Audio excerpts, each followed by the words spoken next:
Coronavirus is a respiratory disease. Common signs of infection include respiratory symptoms, fever, cough, shortness of breath and breathing difficulties.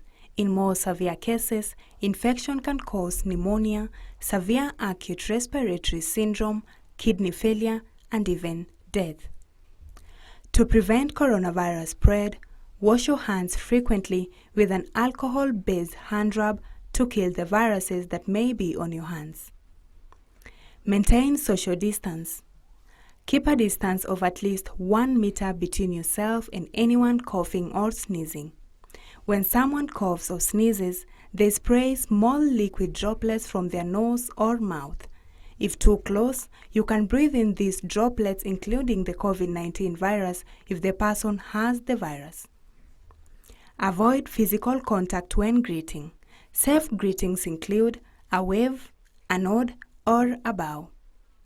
Avoid touching eyes, mouth, and nose. Once contaminated, hands can transfer the virus to your eyes, nose, or mouth. From there, the virus can enter your body. Practice respiratory hygiene. Cover your mouth and nose with your bent elbow or tissue when you cough or sneeze, then dispose the used tissue immediately. If you have a fever, cough, and difficulty breathing, seek medical care early, as this may be due to a respiratory infection. From Health Nuggets and CAC TV, we remind you that coronavirus is preventable. Wash your hands regularly, wash your hands now. This protects you and helps prevent the spread of the virus. Be safe and alert.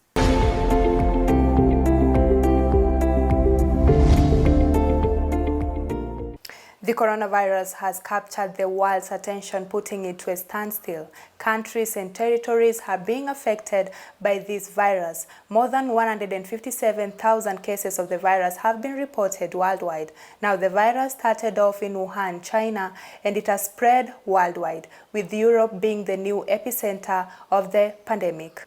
To control the spread of this virus, adjustments have been made, which is really hitting the economy hard.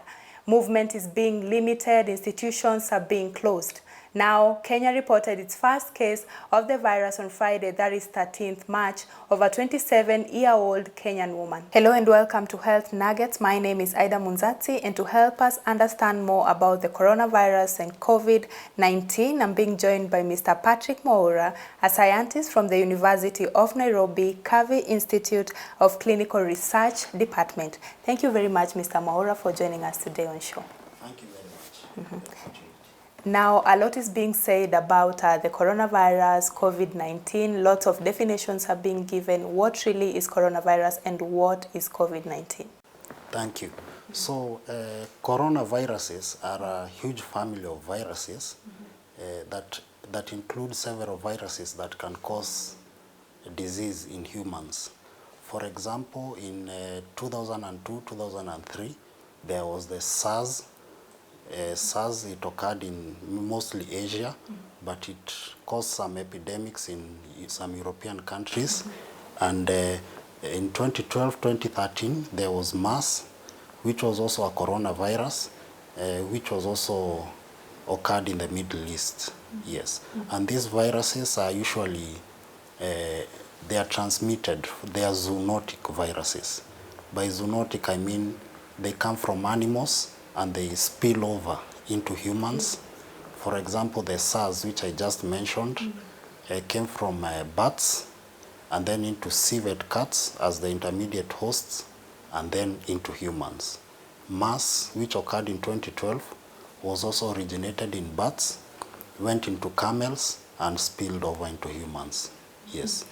And that's the same case with coronavirus. So the coronavirus, this virus is the scientists or WHO has named it the SARS-CoV-2 because it is similar to the SARS coronavirus of 2002. So this one is SARS-CoV-2, and it's being seen that this virus came also from bats to an intermediate host, which is yet to be determined. There is speculation that it could be pangolins and then spilled over into humans.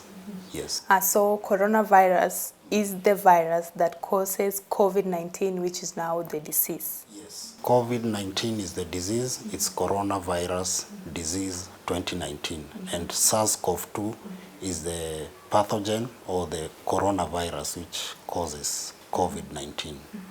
And what would you say are some of the symptoms now of COVID-19? Yes. So the symptoms are fever, a dry cough, and shortness of breath with fatigue.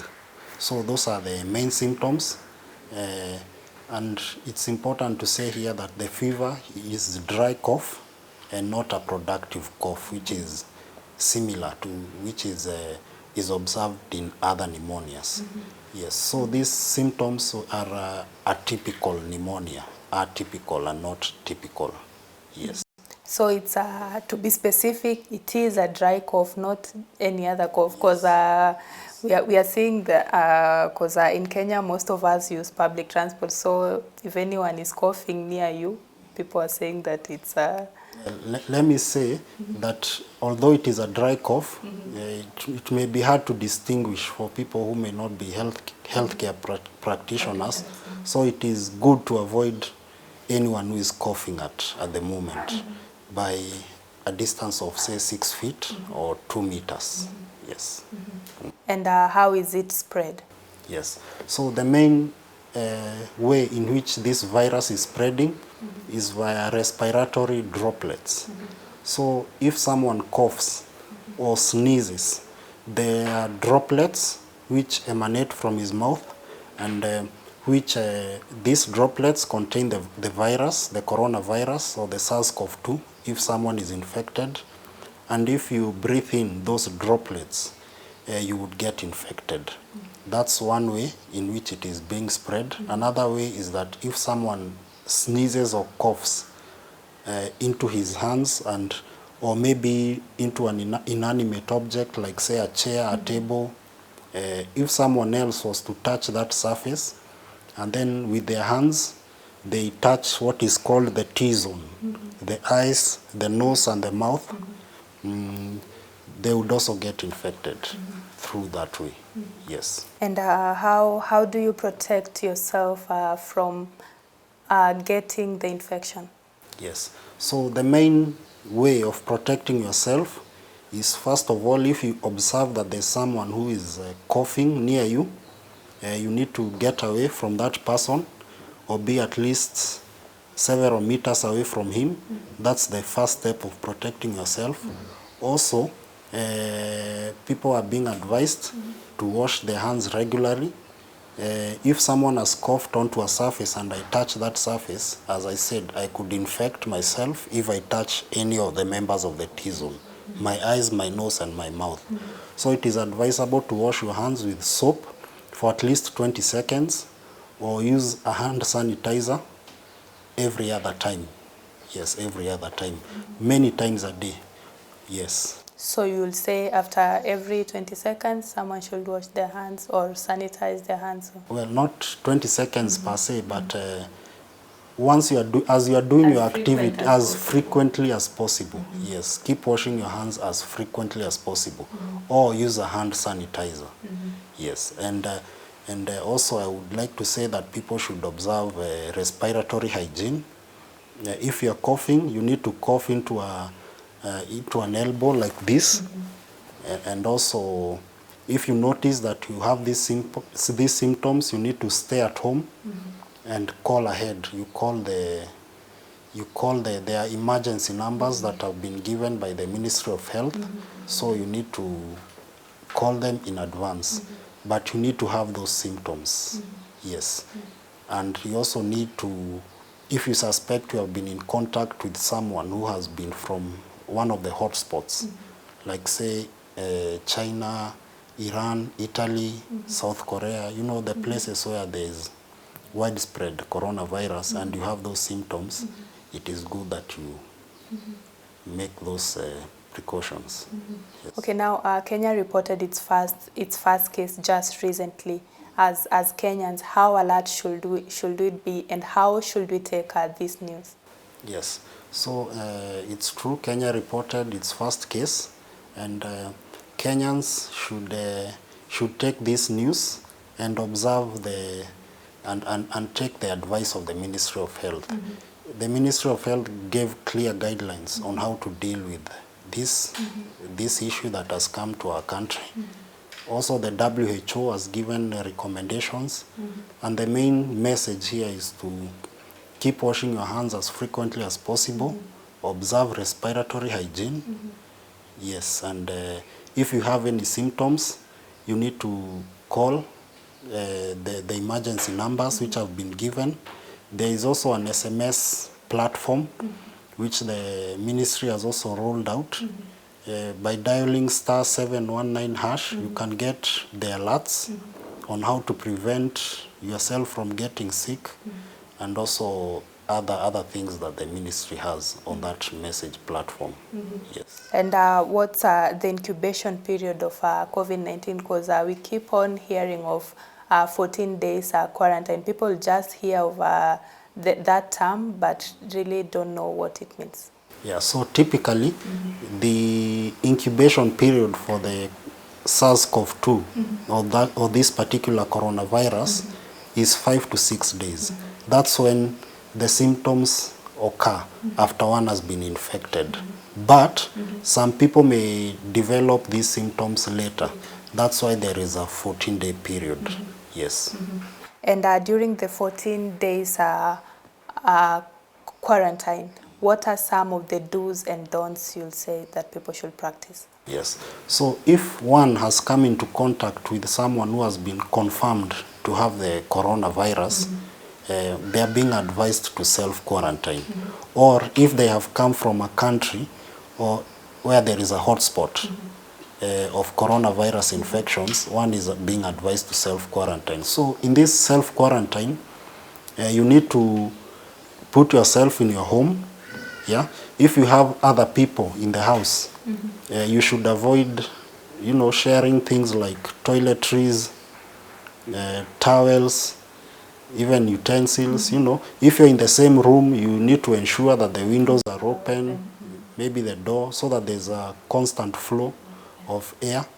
And most importantly, you need to practice respiratory hygiene, so that if you turn positive, you may not infect other people. Yes. So as far as washing hands is concerned and the surfaces that our hands touch, for how long would you say this virus survives on surfaces? Yes, thank you. So for this particular virus, it has been shown to be persistent in the environment. For example, if someone coughs on a surface, it has been shown, and the surface is smooth, like say a metal, glass, or plastic, the virus has been shown to be persistent for even up to 72 hours. Some reports even claim up to 9 days. Yes. As for the droplets, they can persist in the atmosphere for even up to 3 to 4 hours. Yes. So it is persistent, which is why the message is clear. You need to keep disinfecting surfaces, because soap, 70% ethanol, they minimize the threat of this virus completely. Yes. And so far, would you say there's a treatment, there's a vaccine? Because a lot of information is being spread outside there that there are alcohol, there are some plants and stuff that can cure the virus. Is there a vaccine yet for the virus? So I'll start with the vaccine. Currently, there is no vaccine available for COVID-19, but vaccines are in development. And in the case of this, it has been declared a global pandemic by the WHO. Efforts to develop or to bring these vaccines online is moving very quickly. So I'd say in a year or a year and a half, we may have a working vaccine, but currently there is no vaccine. Yes. As for the treatment, there is also no treatment available for COVID-19. What is happening is management of the patients, of the symptoms, that they have. However, there are some drugs that are in clinical trials. Chloroquine is in clinical trials. There's a drug called ritonavir. It's an anti-HIV medication. It's also showing some promising signs in clinical trials. There's also another drug, remdesivir. It's an RNA polymerase inhibitor. It's also showing good progress in clinical trials. But let me say these drugs are in clinical trials. There is no treatment as of now that has been shown to kill the virus directly. Yes. But you'll say there's hope. Yeah, there's hope because these clinical trials are quite numerous, especially in China. There are over 100 clinical trials. Some are being rolled out in the US and Europe, and these drugs are showing promise. So we are hopeful that some of these drugs will be licensed and they can be used as per the recommendations. Yes. And about the use of masks. I'll say that immediately the first case was reported in Kenya. I'll use my country as an example. People were buying masks all over, covering their nose and mouth with pieces of clothes. Who is supposed to wear this mask? Is it someone that has the virus or someone that is trying to protect themselves from getting the virus? Yeah, that's a very good question. There's a lot of panic out there, and I would say that where we are as a country in Kenya right now, masks are not recommended. Masks should be left for the healthcare providers, yes? Because if we buy all these masks, where will the healthcare providers get their... So a person who should wear a mask are two people, a healthcare provider. Remember, healthcare providers, if someone has, say, COVID-19, and it's a severe case that requires intubations or other invasive procedures, healthcare providers need these masks, specifically the N95 respirator, because it prevents droplets and other things from getting into contact with the healthcare worker. So it is important that these masks are not, the general public don't hold these masks. They are not recommended as of now. The other person who should have a mask is someone who is caring for someone who has COVID-19 and the infected. The infected person should also wear a mask to prevent others from getting. Yes, and also there are also guidelines on how to use these masks. When you are taking them off, you need to take them off from the ears and not touch the surface. After you remove it, you discard it in a bin which has a lid, wash your hands, and then take another mask and put it on. So it's not one mask that someone is wearing throughout. You keep on changing the masks. Never reuse a mask. Yes, and you need to observe the proper instructions. So when getting it off, I've said you take it off from the ears, you discard it in a bin, wash your hands and put another one. But for healthcare workers and someone who is infected, not the general public. We are not there yet. Yes.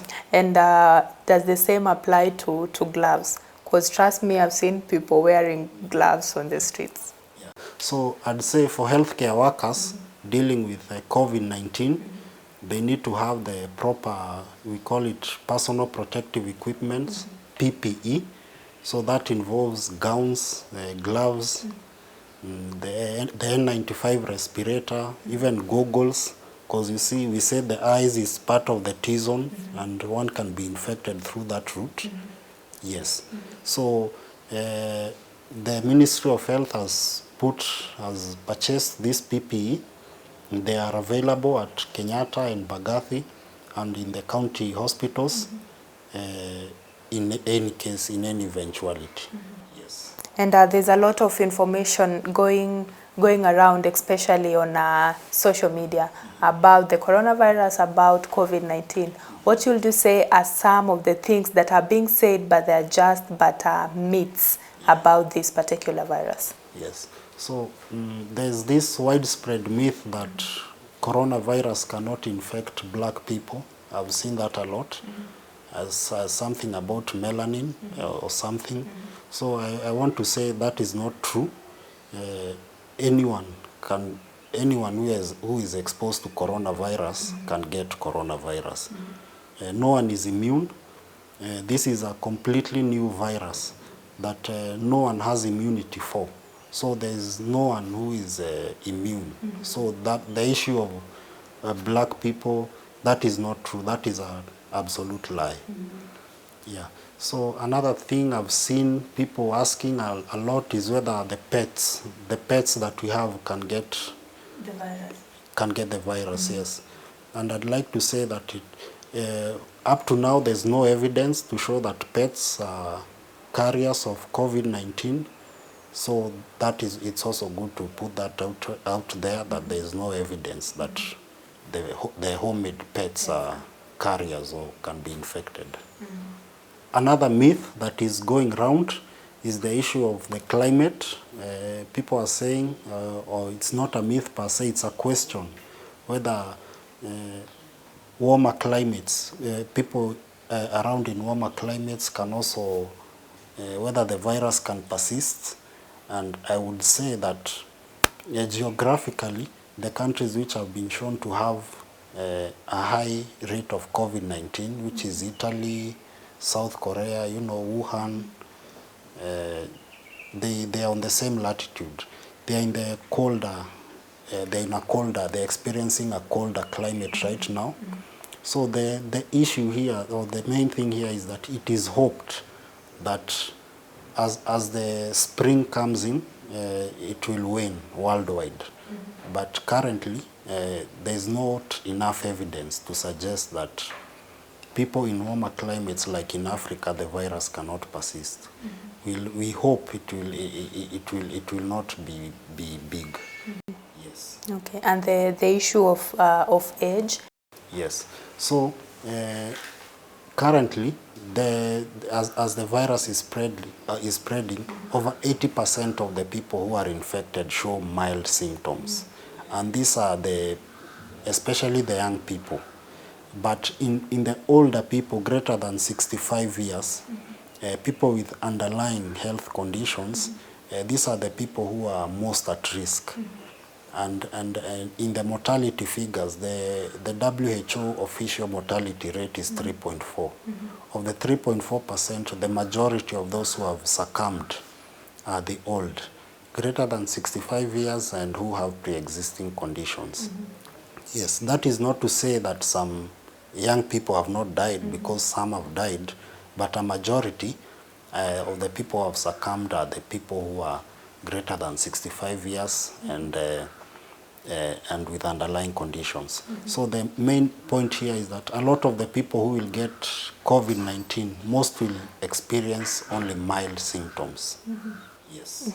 And COVID-19 is a respiratory, it affects the respiratory symptoms. Yes. Why is it that COVID-19 has a higher mortality than influenza and other colds? Yes. So as I mentioned in the beginning, this SARS-CoV-2 is completely new. No one has immunity to it. So that is one of the things that is making it have a high mortality rate.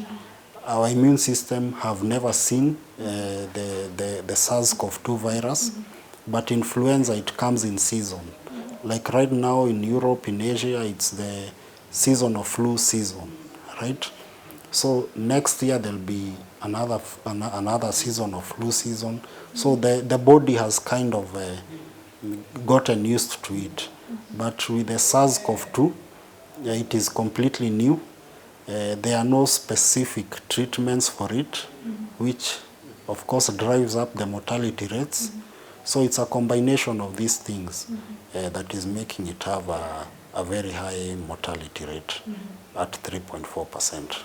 Yes. And as far as sharing of information is concerned, Kenyans have a habit of relying much on social media and what's going around social media. What are some of the channels that you'll say are the right channels that one can get information about the coronavirus? Yes, that's true. And I'd say that on social media especially, just look out for the Ministry of Health official pages. They are available on Facebook, on Twitter. I'd say that's the best platform for you to get information. Sure. The WHO sites, you know, pages from maybe Kenyatta National Hospital, those kinds of pages. Any other thing right now, or any other person, I think it's best to rely on these official pages. There'll be daily updates from the Ministry of Health. They said that during their interview. So these are the channels to rely on. Also, they have the Ministry of Health has given out a USSD code, *719#. If you dial that, you'll get information. Yes, to avoid the rumors. Yes. Okay, maybe your parting shot to our viewers as far as this topic is concerned. Yes, so I'd like to tell the viewers that we need to take the advice of the government seriously. Wash your hands every now and then with soap and water, and use hand sanitizers which have greater than 60% ethanol. And on the issue of ethanol, I'd say it is very good in killing this virus because it's an enveloped virus. It completely disrupts it, and it is not the alcohol that people are saying out there for drinking. It's ethanol. 70% ethanol is very good in killing this. Also sodium hypochlorite, 10%. Yes, but people wash your hands a lot and avoid touching your face all the time. Yes. And also avoid handshakes. Yes, avoid handshaking, yeah. Yes. Okay. Thank you very much, Mr. Mwaura, for joining us today on Health Nuggets, and thank you for sharing information that is very relevant to our viewers. Thank you very much for having me. Karibu. So as advised by Mr. Mwaura, the right channels to get information about coronavirus and COVID-19 is through the Ministry of Health website and also the World Health Organization website. You can also call or SMS *719#. You'll also get information about the same. Stay safe and alert. Keep on practicing the respiratory hygiene and also the preventive measures. That's all we had for you from Health Nuggets. My name is Aida Munzati. As always, your health matters. Stay safe.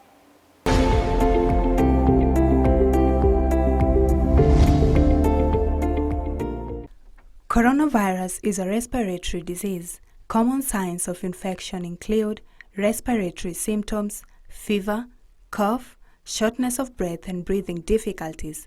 In more severe cases, infection can cause pneumonia, severe acute respiratory syndrome, kidney failure, and even death.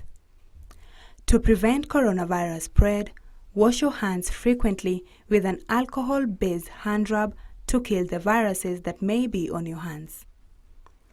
Maintain social distance. Keep a distance of at least 1 meter between yourself and anyone coughing or sneezing.